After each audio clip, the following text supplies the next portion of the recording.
Good morning, student. Today's our topic is electric flux and Gauss theorem. But before electric flux and Gauss theorem, we read about area vector. In class 11th, we treat area as a scalar quantity, but in some problems, it is more convenient to treat area as a vector. By convention, the direction of area vector is taken to be in the direction of the outdrawn normal. It can be written as ds vector equal to ds n cap, where ds magnitude of area element and n cap is unit vector in the direction of outdrawn normal. For example, if we consider a cube, then which has 6 faces, and the direction of each area element are represented in the diagram as denoted by ds vector, like direction of area vector of face EFCD, which is along upward direction. Similarly, the direction of area vector of face BCFG, which is in left to right and perpendicular to it, and direction of similarly other faces are also shown. Now we discuss about electric flux. Electric flux is defined as the number of electric field lines passing normally through the given surface. It is the property of electric field. We know that the electric field intensity is equal to number of electric field lines crossing normally a unit area. It means electric field intensity or magnitude of electric field intensity and area vector into area vector equal to number of electric field lines crossing normally, or which is also electric flux. It means clearly electric flux is also defined as the product of electric field normal to the area vector and magnitude of that area. Some special cases, if E and ds are act in the same direction, then the area element ds is perpendicular or normally outdrawn, which is represented by ds vector here, and E vector is also act in the same direction. That's why the angle between them is 0. And the small electric flux passing through small area element ds is given by d phi equal to product of E, magnitude of E, and area vector, which is ds. If there is an angle between E and ds vector, which is denoted by theta, then the electric flux is now defined as the product of component of electric field, which is perpendicular to the surface or in the direction of area vector, and magnitude of that area vector or small area element, which is also represented in the figure.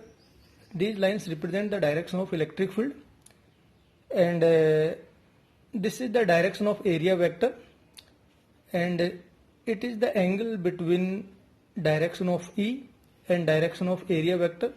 Electric field is a vector quantity, that's why it has two components, which is E sin theta. One is E sin theta, which is parallel or tangential to the surface, and other is E cos theta, which is perpendicular to the surface and also passing through the surface. That's the electric flux. Small electric flux is the product of component E cos theta and area element ds, which is also written as d phi equal to EDS cos theta. And in class 11th we learn about dot product or scalar product. Here theta is the angle between E and ds vector. That's why it is also written as d phi equal to E vector dot ds vector. Thus electric flux also defined as the dot or scalar product of electric field and area vector ds.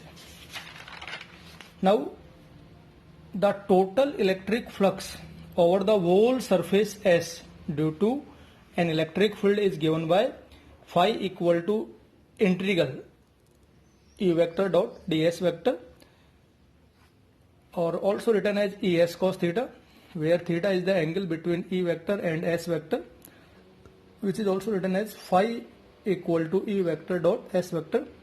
Some important points about electric flux which is also asked in some CBSE board examinations.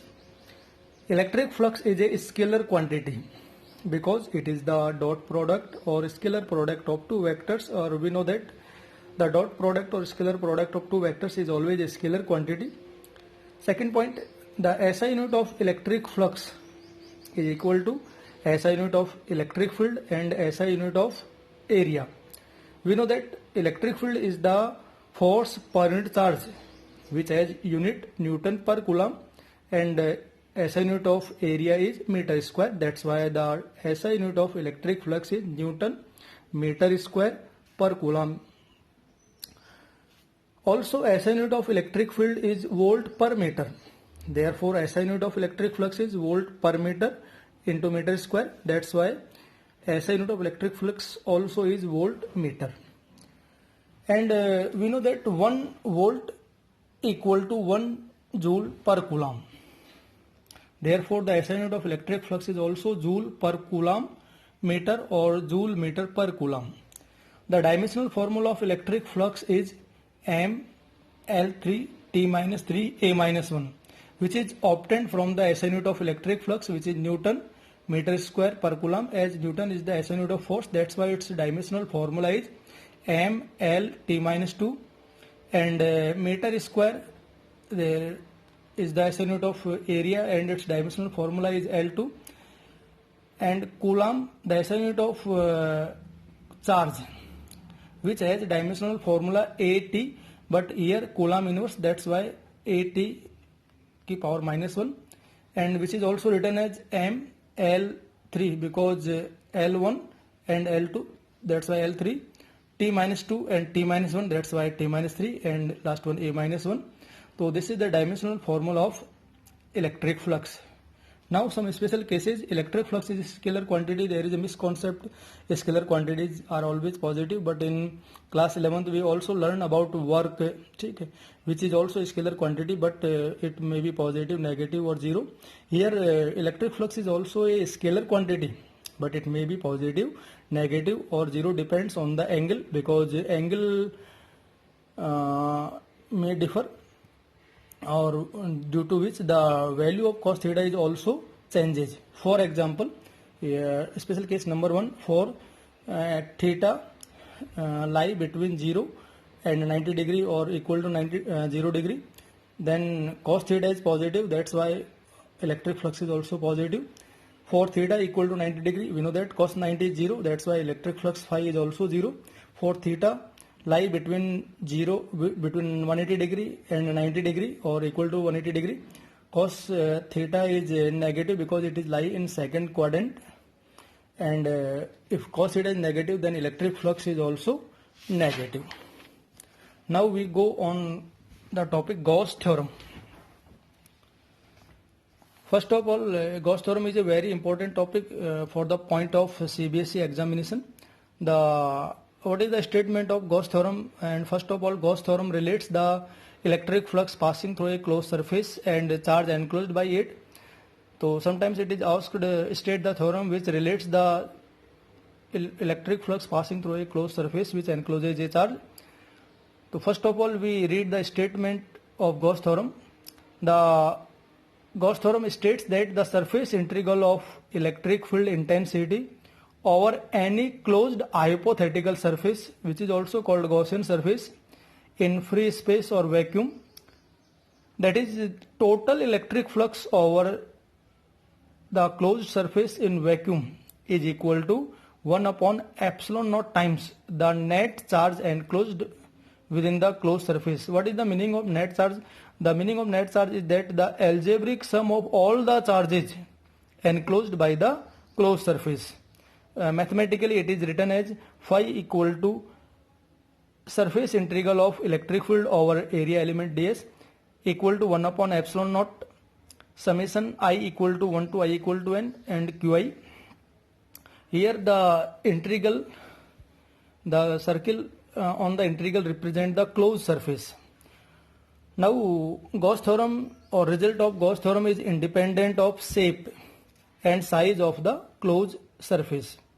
For example, if there are two surfaces, one is cube and other is cuboid, but which both the surfaces encloses the same charge, whose shape are different, size are different, but both are encloses the same charge. That's why according to Gauss theorem, the electric flux through the surface S1 is also Q upon epsilon naught, and surface 2 is also phi 2 equal to Q upon epsilon naught.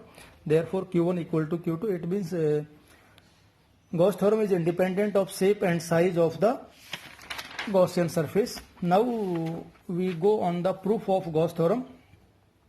To prove the Gauss theorem, consider a charge plus Q placed at point O. First of all, consider a spherical Gaussian surface around the charge plus Q, whose radius is small r. Now consider a small area element at point P. We know that the direction of area vector is always along the outdrawn normal. This is the direction of area vector, which is represented by n cap also. And the direction of electric field intensity is in the direction of motion of positive charge or positive test charge if it is free to move. Here, if we consider a unit positive charge at point B, then this positive charge plus Q repel this unit positive test charge in the outward direction.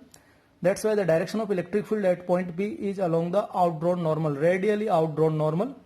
That's why here the direction of area vector and electric field intensity is same, or angle between electric field and area vector is 0. Now, by definition of electric flux, the total electric flux passing through the Gaussian surface phi equal to integral E vector dot ds vector. Here we already proved that theta equal to 0 degree. Therefore phi equal to E ds cos 0. We know that cos 0 is 1. Therefore phi equal to E integral ds. Here we taken out the electric field, as electric field is uniform or constant throughout the Gaussian spherical surface, because we know that electric field intensity due to a single point charge at a distance r or at a point P is given by E equal to Q upon 4 pi epsilon naught r square. Here Q is constant, 4 pi epsilon naught is also constant, and r is same for spherical surface at every point of the spherical surface. That's why the electric field is uniform or constant. So electric field can be taken out from the integral. So by choosing the surface, Gaussian surface, we can take out the electric field outside the integral. Now the surface integral of ds, because here the surface is a Gaussian surface is a spherical surface, and the area vector of area of the sphere is 4 pi r square. Here integral of ds represent the total surface area of the spherical Gaussian surface, which is equal to 4 pi r square. That's why the total electric flux phi equal to Q upon 4 pi epsilon r square, which is the value of E, and 4 pi r square, which is the value of integral ds. Here 4 pi cancel out by 4 pi and r square is cancelled out by r square, and we get phi equal to Q upon epsilon naught, which prove Gauss theorem. Now here we consider the medium is vacuum, free space or air, but if we consider the surrounding medium other than air around the charge has a dielectric constant K or relative electrical permittivity epsilon r, then the electric flux, which is denoted by phi dash, is given by Q upon K epsilon naught, or K is also written as epsilon r because dielectric constant and relative electrical permittivity are same. That's why phi dash equal to Q upon epsilon naught, or phi dash equal to Q upon epsilon also written, because epsilon equal to epsilon naught or epsilon r, which is represented by the relation given below, and phi dash also represent phi upon epsilon r. Now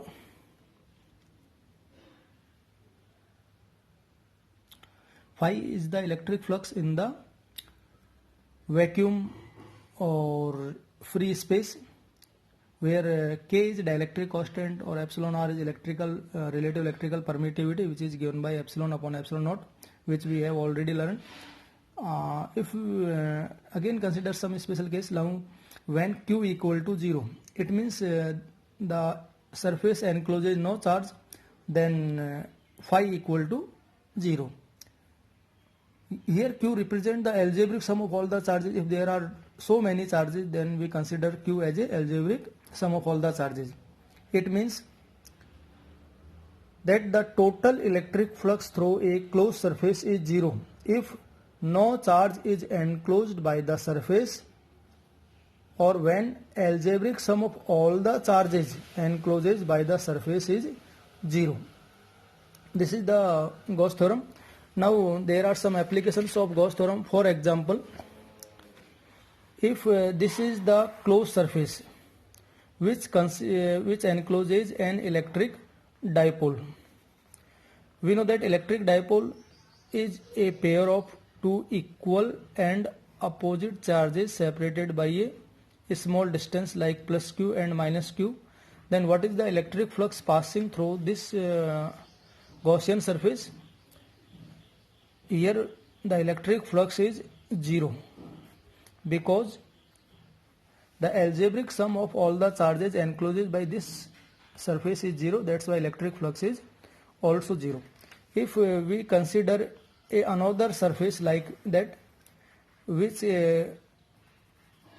have some charge distribution like plus 2 q charge placed at this point, minus q charge placed at this point, and some other charge like plus 3 q charge is placed outside the closed surface.